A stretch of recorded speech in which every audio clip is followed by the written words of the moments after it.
மாணவ மாணவிகளே, காப்புதா சாதாரணதர மாணவர்களுக்கான வரலாறு பகுதி 2 எதிர்பார்க்கிய அலகுகள் தான் இப்போ நாங்கள் பார்த்து கொண்டிருக்கிறோம். அதில் இன்றைக்கு தரம் 10 5வது அலகு.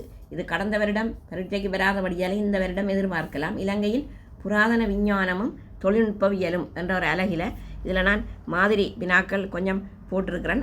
இதனுடைய லிங்க் போட்டுக்கிறேன். நீங்கள் அதில் போனால் இன்னும் மேலதிக வினாக்களை பார்க்கலாம். இன்றைய வகுப்பில் முதலாவது வினா, அனுராதபுர காலத்தில் வறண்ட வலயத்தில் கட்டப்பட்ட 3 பெருங்குளங்களை குறிப்பிடுக. 3 தான் கேட்டிருக்கு. இதில் உலர் வலயத்தில் அமைக்கப்பட்ட எல்லா குளங்களையும் சொல்கிறேன்.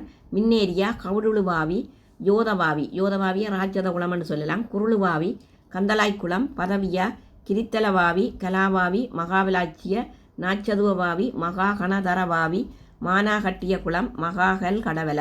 இது இலங்கப்படத்தில் இந்த நதிகளும் குறித்தது இருக்குது. மெயின் வீடியோவில் நீங்கள் பார்க்கலாம்.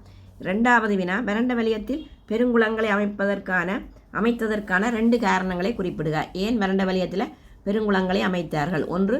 விவசாய நடவடிக்கைகளை வெற்றிகரமாக மேற்கொள்ள. 2. வெள்ளப்பெருக்கை கட்டுப்படுத்தல். நகர மக்களின் நீர் தேவையை நிறைவு செய்தல். வறட்சி காலத்தில் நீர் தேவையை பூர்த்தி செய்தல். அதிகரிக்கும் சனத்தொகைக்கேற்ப உணவு உற்பத்திக்கான நீரை பெற்றுக்கொள்ளுதல். மழை நீரை முறையாக சேமித்தல். 3வது குளக்கட்டுகளை அமைப்பதற்கு பயன்படுத்தப்பட்ட தொழில்நுட்பத்தை 2 உதாரணங்கள் கொண்டு விவரிக்குக. அப்போ இதில் அந்த குளத்தின் கூறுகள் 4வது கேள்வியாக வருது. 3வது பார்ப்போம்.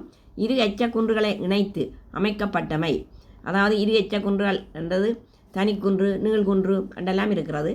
குன்றுகள் இல்லாத இடத்தில் ஆற்று வளைவை பயன்படுத்தி குளக்கட்டு அமைக்கப்பட்டமை. உதாரணம் யோதவாவி.